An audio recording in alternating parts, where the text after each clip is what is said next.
Halo, assalamualaikum warahmatullahi wabarakatuh. Saya Rangga Ida Devri dari kelas 1256 akan mempresentasikan radiasi gelombang elektromagnetik.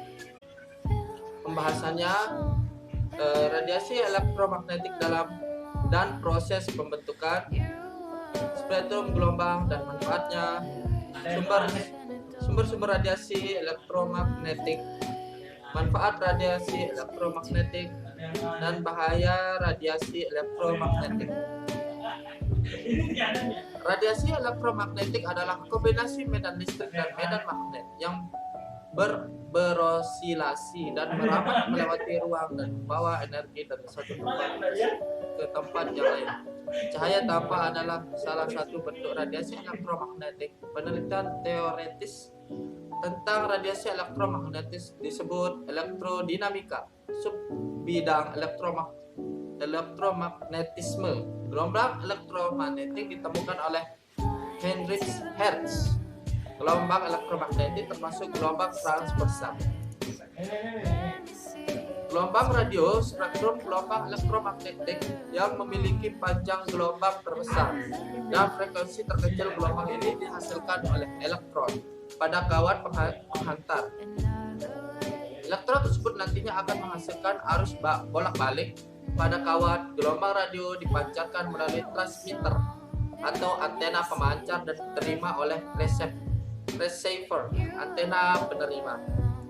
Kedua, gelombang mikro merupakan spektrum gelombang elektromagnetik yang memiliki frekuensi terkecil kedua setelah gelombang radio. Frekuensi gelombang mikro adalah 10 Hz dengan panjang gelombang 3 mm. Gelombang mikro biasa dimanfaatkan untuk kepentingan deteksi bawah laut menggunakan radar, membantu pendaratan pesawat dan sebagainya. Sinar inframerah memiliki frekuensi lebih besar daripada gelombang mikro. Frekuensi sinar inframerah berada di rentang 10⁻11 Hz min 10⁻14 Hz. Artinya panjang gelombang sinar inframerah lebih kecil daripada gelombang radio dan gelombang mikro. Sinar inframerah banyak diaplikasikan dalam kehidupan sehari-hari, misalnya di bidang kedokteran, untuk terapi saraf dan penyembuhan penyakit encok, di bidang militer untuk melihat di tempat gelap atau berkabut, bisa juga di bioskop itu dipasangkan inframerah agar bisa terlihat jelas di dalam kamera CCTV-nya. Oke, ini adalah contoh radio gelombang. Dan lanjut, ini adalah contoh gelombang mikro, dan ini adalah contoh sinar inframerah. Oke, next, cahaya tanpa visible light merupakan spektrum yang dapat diidentifikasi oleh indera penglihatan manusia. Manfaat misalnya pada penggunaan laser dalam berbagai bidang. Sinar ultraviolet merupakan spektrum gelombang elektromagnetik yang memiliki frekuensi 10⁻15 minus 10⁻16 Hz. Panjang gelombang sinar UV adalah 10 min 100 nm. Sinar UV dihasilkan oleh radiasi sinar matahari. Sinar X merupakan spektrum gelombang elektromagnetik dengan frekuensi atau energi terbesar kedua setelah sinar gamma. Frekuensi sinar X berada di kisaran 10⁻16 sampai 10⁻20 Hz. Sinar ini ditemukan oleh Wilhelm Röntgen. Sinar gamma merupakan spektrum gelombang elektromagnetik dengan energi tertinggi. Hal itu dikarenakan sinar gamma memiliki frekuensi tertinggi di antara spektrum gelombang elektromagnetik lainnya, yaitu 10⁻12 minus 10⁻25 Hz. Mengingat energi sinar gamma sangat besar, tak heran jika sinar ini bisa menembus logam beberapa sentimeter. Oke, next. Ini adalah beberapa contoh gambar dari cahaya tanpa visible light. Lalu ada sinar ultraviolet, lalu ada sinar X, dan itu aja. Satu, radiasi alam. Sumber radiasi kosmis berasal dari luar angkasa, sebagian dari ruang antara bidang dan matahari.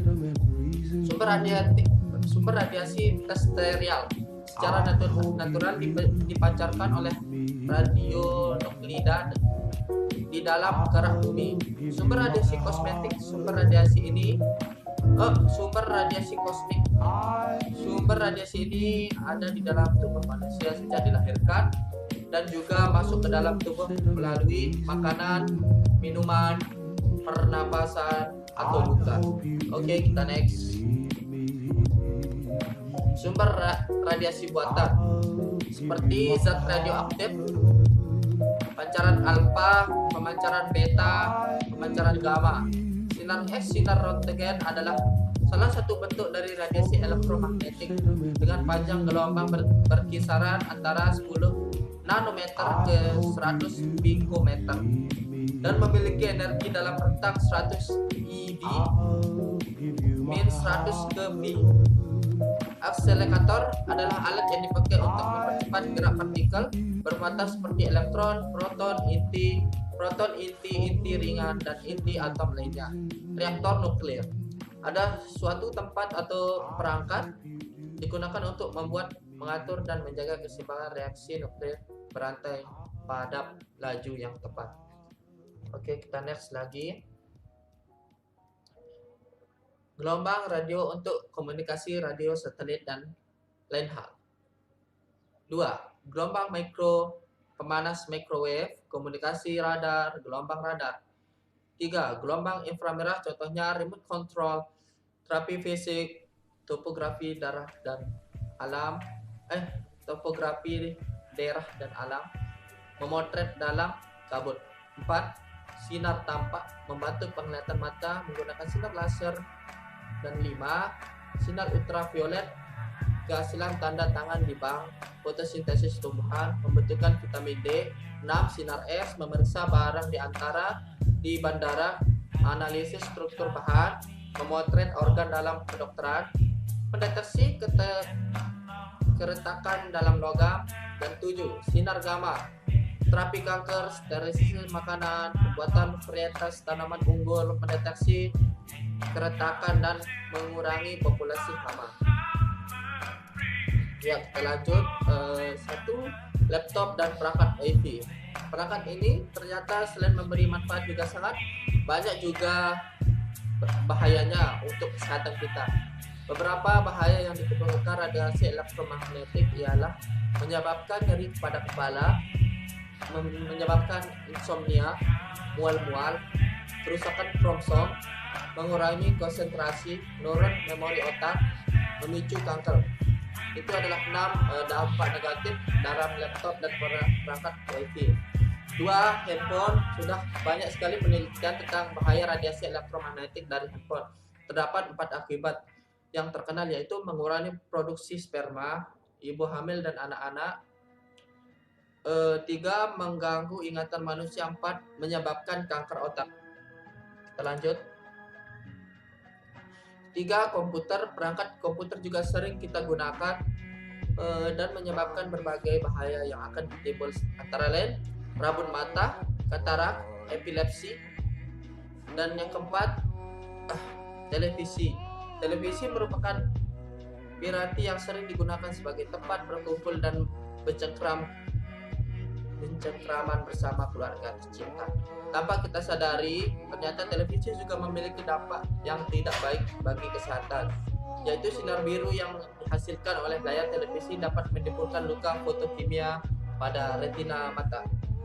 Oke, sekian dari saya, Rangga Yudanefri dari kelas 12 MIPA 6. Semoga yang saya sampaikan bisa bermanfaat. Assalamualaikum warahmatullahi wabarakatuh. Bye-bye.